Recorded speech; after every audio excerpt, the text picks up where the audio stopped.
Olá, sou o professor Geisel Pires Carvalho, professor de História, e esse é o nosso canal Educa Mais Serrano. Deixe seu like, se inscreva no nosso canal e ative o sininho das notificações. No nosso encontro de hoje, nós iremos falar da periodização da história, que também é uma continuidade da nossa primeira aula referente à introdução à história. Certo? Então, nesse encontro de hoje, nós falaremos da periodização da história, da tradicional, da clássica periodização da história. Bom, então o que seria essa periodização? Muito simplesmente, nós poderíamos dizer que essa periodização é um método cronológico que se utiliza para contar e separar o tempo histórico da humanidade. E essa separação desse tempo histórico ele é feito em época, em era, em idade ou período. Então, é um conceito básico do que seria essa periodização.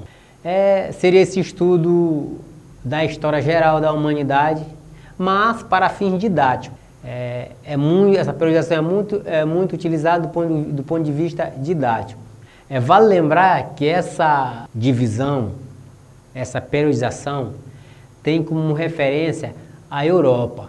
Logo, pressupõe-se que ela é uma visão eurocêntrica, que tem como centro a Europa. Tanto é que os eventos que são colocados como marcos, como recortes temporais dessa periodização, ocorrem na Europa e são feitos por historiadores europeus. Pois bem, essa trajetória humana, ela é tradicionalmente dividida em 5 períodos, que é o que nós chamamos de 5 períodos, que é a pré-história, a Idade Antiga, a Idade Média, a Idade Moderna e a Idade Contemporânea. Então, esses são 5 períodos em que é dividido a trajetória da humanidade. E aí nós falaremos um pouco de cada um desses períodos. Pois bem, então, o primeiro período, chamado de pré-história, e isso até levanta uma discussão entre historiadores, porque para muito esse período que é chamado de pré-história também é história, porque a história ela é vista a partir da invenção da escrita. Então a pré-história, a chamada pré-história, ela tem seu início com o surgimento do homem na Terra, que se dá por volta de 2.500.000 anos e vai até cerca de 4.000 anos com o surgimento da escrita. Que provavelmente tenha se dado ali no Crescente Fértil, na região da Mesopotâmia. Esse período da pré-história ele é marcado pelo nomadismo, pelos povos caçadores, e é nesse período também que vai surgir a agricultura, a pecuária, e que levou os homens pré-históricos ao sedentarismo, ou seja, deixaram de ser nômades e se tornaram sedentários. A agricultura tem uma grande contribuição no sedentarismo dos homens, ou seja, os homens passaram a se fixar em determinados locais por conta da agricultura.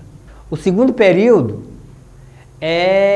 nós conhecemos como Idade Antiga ou Antiguidade. Ela tem como seu marco inicial a invenção da escrita, que se dá por volta de entre 4.000 e 3.500 anos, algumas apostilas trazem 4.000, outras 3.500. E tem seu término no ano de 476 depois de Cristo.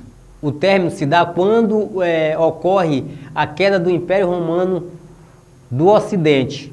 A Idade Antiga ela está muito relacionada, o estudo da Idade Antiga está muito relacionada com o Oriente Próximo, onde surgiram as primeiras civilizações, ali na região do Crescente Fértil, a Mesopotâmia, a Palestina, o Egito, a Fenícia. Então, essa Idade Antiga tem muita relação com essas regiões, né?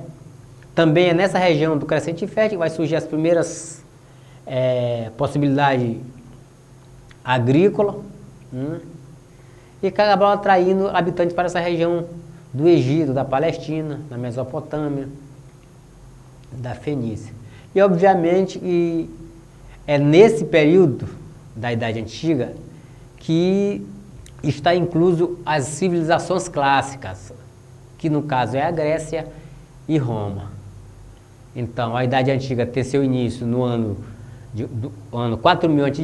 e tem seu término no ano de 476 depois de Cristo, com a queda do Império Romano do Ocidente. O terceiro período, chamamos de Idade Média,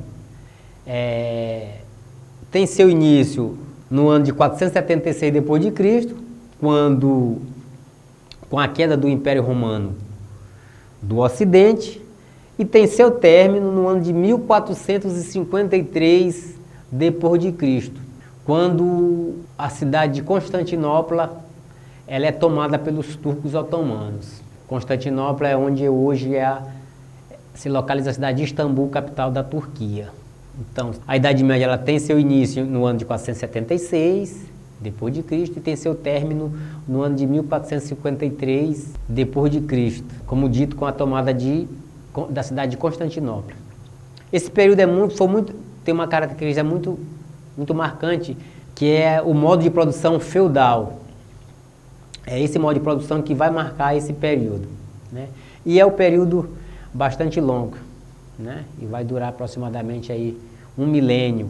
Então, com o término da Idade Média, tem início a Idade Moderna. Então, o quarto período, que é a Idade Moderna, ela tem seu início em 1453, com a tomada de Constantinopla, e vai até 1789, com o início da Revolução Francesa, com a tomada da Bastilha. É esse período que marca a Idade Moderna. A Idade Moderna ela é marcada por algumas inovações, como a invenção da imprensa, os descobrimentos marítimos.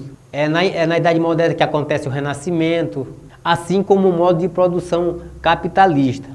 Né, são características bem presentes dessa Idade Moderna. A Idade Moderna ela tem seu início no ano de 1453, um radito, com a tomada de Constantinopla, e tem seu término com o início da Revolução Francesa no ano de 1789. Esse é o período da Idade Moderna. E por fim, o último período é a Idade Contemporânea.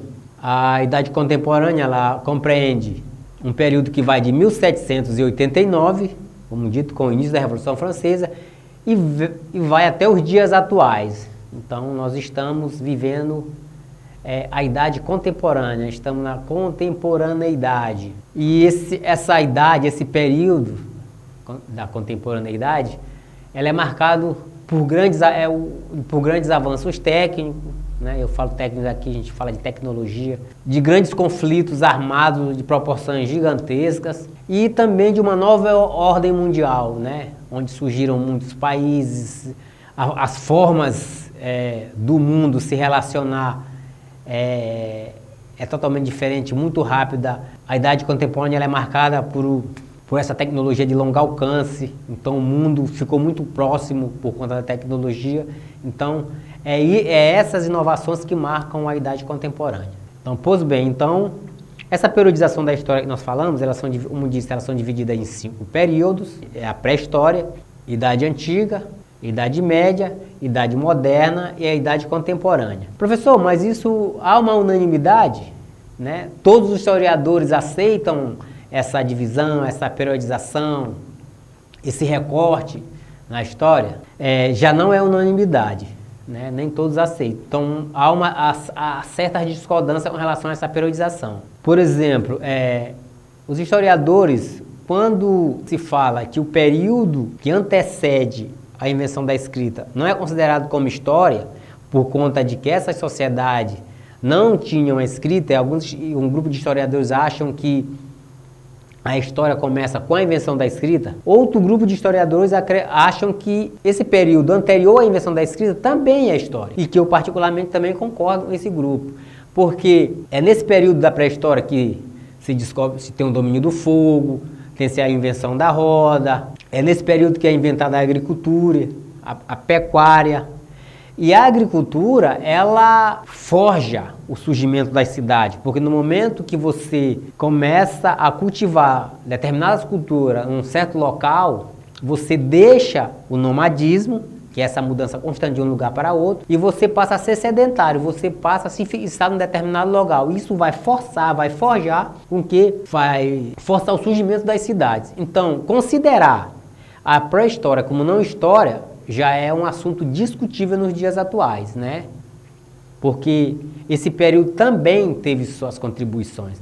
É na pré-história que é forjado o ferro, o cobre, enfim. Então, dizer que esse período não tem história por conta de não conhecer uma escrita, já é um motivo de discussão. E cabe a vocês que estão nos assistindo também fazer essa discussão.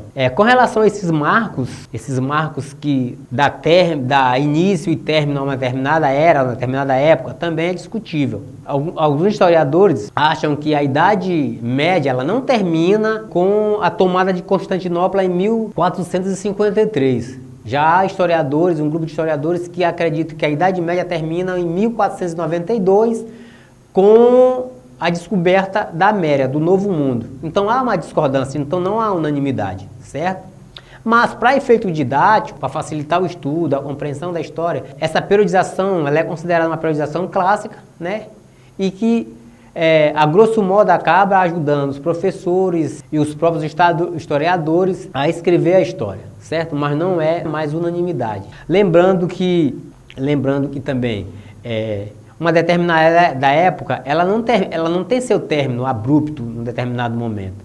Então, um período anterior, ele acaba levando as suas influências, influenciando e permanecendo num período posterior, né? Ele é percebido, a prática de um período anterior, ele é percebido no período posterior. Mas esse é um recorte didático, essa divisão ela é didática, essa periodização ela é didática.